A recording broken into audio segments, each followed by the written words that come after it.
Salut à tous! Aujourd'hui, on va réaliser un des desserts préférés d'un de mes chefs préférés, Philippe Etchebest.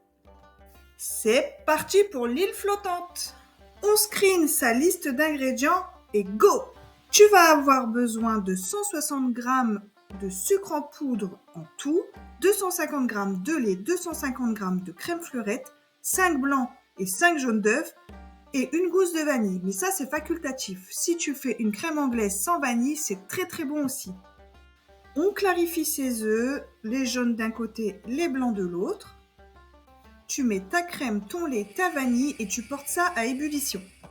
Pendant que le lait chauffe, on va mélanger les œufs avec le sucre et on va bien fouetter.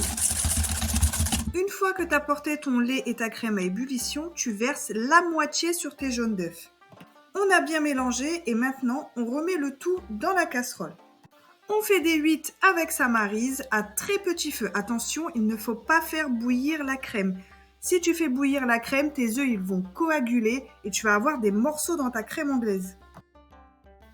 Quand tu fais ce test et que tu vois que tu as nappé ta cuillère, ta crème anglaise est prête. La crème anglaise au frigo et on s'attaque au blanc d'œuf. Une fois qu'il commence à devenir bien mousseux, on incorpore le sucre. Quand tu vois que c'est bien brillant comme ça, on est bon. Tu soulèves ton fouet et si tu as le petit bec, c'est parfait. On préchauffe le four à 180 pendant 10 minutes en chaleur tournante. Et nous, c'est parti, on va remplir les moules. On essaye de lisser au maximum l'excédent. C'est parti, 8 à 10 minutes en chaleur tournante. Là, ça a bien gonflé. Donc là, tu remplis tes ramequins avec ta crème anglaise qui a bien refroidi. Il va falloir faire attention parce que le démoulage est très délicat. Donc là, on ajoute nos blancs en neige. Oui, c'est la recette de Philippe Etchebest, mais j'ai ajouté ma petite touche personnelle avec des pistaches.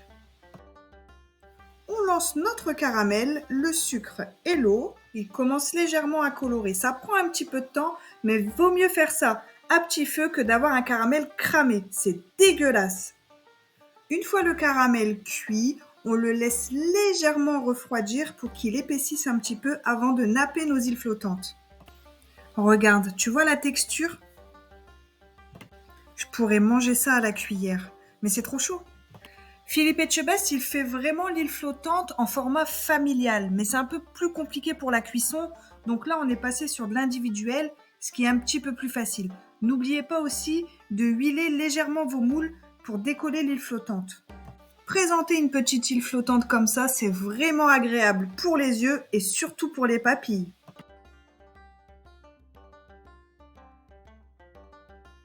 Bien sûr, maintenant il faut goûter.